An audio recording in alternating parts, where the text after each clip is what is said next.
اللهم صل وسلم وبارك على سيدنا محمد وعلى آله وصحبه وسلم. ازيكم عاملين ايه؟ يا رب تكونوا بخير.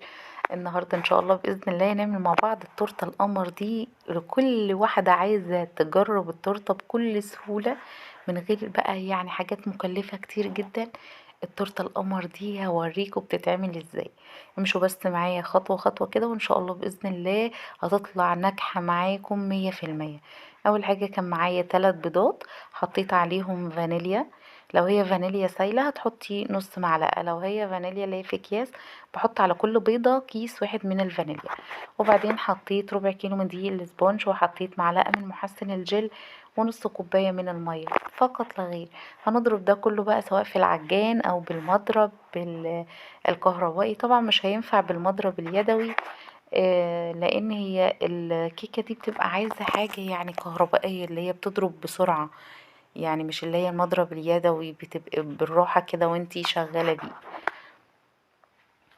لحد ما توصلي للقوام ده. بصي بقى اللون بتاعها بقى ابيض زي الكريمة بالظبط. هنوصل للقوام ده وطبعا ارتفعت معانا. جبت صينية مقاس 18، كانت متبطنة بالزبدة، وحاطة فيها ورقة من الزبدة عشان يعني اضمن ان انا اعرف اطلعها كويس، ما تكونش لازقة في الصينية او القالب اللي احنا هنسوي فيه. بس هنحط بقى الخليط بتاعنا اللي هو بتاع الكيكة، وهندخله الفرن على درجة حرارة 180 الرف الوسطاني. وبعد ساعة الا ربع او ساعة بشوف الكيكة بتاعتي بختبرها. لو طلعت من غير ما تكون فيها عجينة خلاص كده تكون استوت. هنسيبها لحد ما تبرد تماما، وبعدين هنبدأ اللي احنا نجهز فيه الكريمة. كان معايا كوبايتين من المية، عليهم نص كوباية من السكر، معلقتين من اللبن البودر او 3 على حسب يعني اللي انت عايزاه، بس هو بيبدأ من اول معلقتين من اللبن البودر يبقى كويس جدا. وبعدين هندوب السكر مع اللبن البودر والمية، وبعدين هننزل بيه كوباية من كريم الشانتيه الخام. سبق قبل كده وقلتلكم اللي احسن نوع كريمة انا يعني بستخدمه اللي هو كريمة المتحدة، نوع كويس جدا جدا. بتديكي قوام كويس، وكمان يعني النتيجة بتاعتها بتكون مرضية. وبعدين هنضرب بقى الكريمة كويس لحد ما ناخد القوام اللي هو بيبقى الكريمة مش عايزاها تكون يعني خفيفة، وما تكونش تقيلة زيادة عن اللزوم، اللي هي بتكون القوام بتاعها يعني مظبوط. امشوا بس بتبع نفس الخطوات دي، اللي هي كوبايتين من المية على نص كوباية من السكر واللبن البودر. لو عايزة تعمليها بحليب اللي هو الصابح يعني مفيش اي مشكلة خالص، هتحطي بدل كوبايتين المية تحطي كوبايتين من الحليب بس. طبعا الكيكة كانت بردت خالص.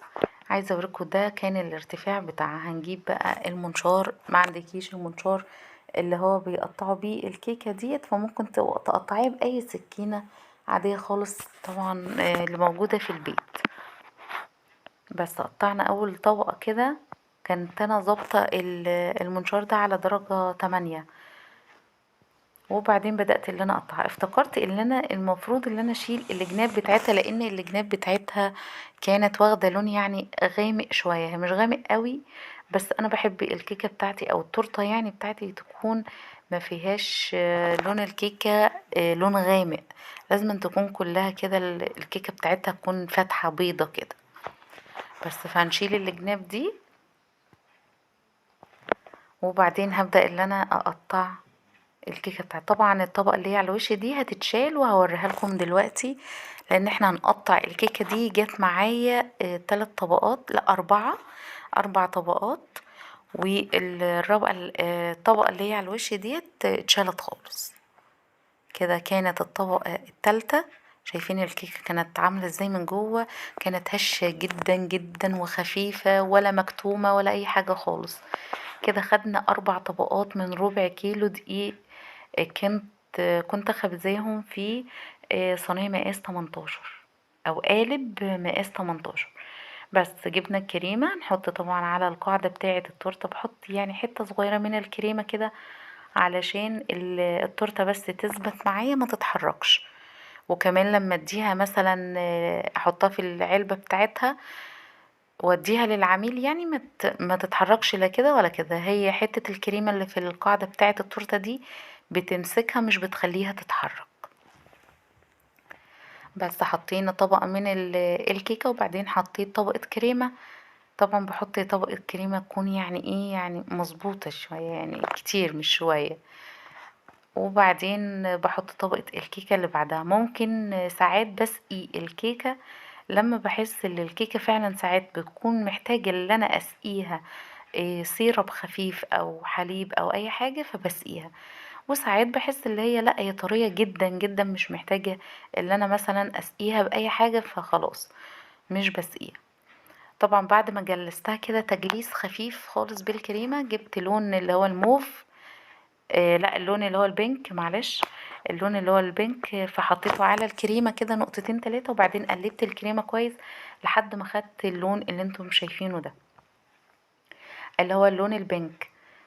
وبعدين هنعمل التورته بقى النص اللي هو اللي بيبقى من تحت ده هنعمله نصها لون بينك والنص التاني لون ابيض عادي. صلوا على سيدنا محمد عليه افضل الصلاة والسلام. اللهم صل وسلم وبارك على سيدنا محمد. طبعا بعد ما نحط الكريمة على التورته وبعدين هنبدأ اللي احنا نجلس التورته. نجلس التورته يعني هتسويها بقى. هنسويها طبعا بالسكرابر او باي حاجه متوفره عندك في البيت. مش شرط عشان تعملي تورته ان انت تروحي تجيبي كل الحاجات ديت علشان انت تعملي تورته. انا اول ما بدأت المشروع ده ما كانش عندي اي حاجة من اللي انتوا شايفينها دي. ولا عندي سكليبر ولا عندي القاعدة بتاعت التورته اللي هي الدوارة دي ولا عندي اي حاجة خالص نهائي. كنت بشتغل بحاجات موجودة في البيت. وكانت يعني التورته بتطلع معايا الله اكبر.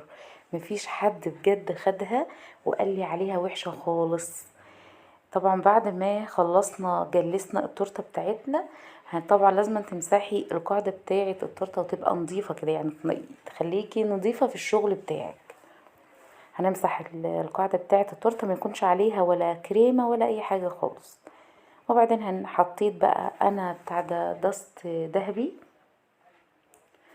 بيبقى لون ذهبي كده عامل زي البرونز كده. لو انتوا تعرفوا البرونز هو اسمه داست ذهبي بيتباع عند مستلزمات الحلواني. هو قابل للاكل فيه منه الوان كتير جدا. في الذهبي وفي الفضي وفي الاخضر والازرق والاحمر. وفي الوان كتير جدا اللون اللي انتي تختاريه. بس النور كان قطع في المقطع اللي انا كنت بحط فيه اللي هو الدست الذهبي ده على التورته داير ما يدور. حطينا بحط شويه صغيره من الدست الذهبي على نقطتين تلاتة من الزيت بس. وبتعمليها بالفرشه كده داير ما يدور التورته. وبعدين جبت الفراشات دي كنت عاملاها في ممكن تشتريها هي بتتباع عند مستلزمات الحلواني. وممكن كمان تعمليها في استوديو بتاع الصور اي استوديو بتاع صور بيعملها لك عادي خالص بالحجم اللي انت عايزاه. وبعدين حطيت بقى الفراشات كده على التورته مش يعني مش بشكل منتظم كده. ممكن واحدة الناحية دي واحدة الناحية دي. وبعدين هنحط بقى كريسبي لونه ذهبي على كمان كريسبي لونه ابيض او فضي يعني. بجد كان شكلها تحفة جدا. شايفين رقيقة كده مش اللي هي فيها تزيين كتير جدا اوفر. لا خالص. هنحط الكريسبي اللي هو الدهبي ده على التورته كلها داير ما يدور زي ما انتم شايفين كده. وبس كده خلصنا التورته بتاعتنا. يا رب يكون الفيديو عجبكم. ولو عجبكم الفيديو ما تنسوش لايك وشير وسبسكرايب لمطبخ ابرار. اسيبكم في رعاية الله والسلام عليكم ورحمة الله وبركاته.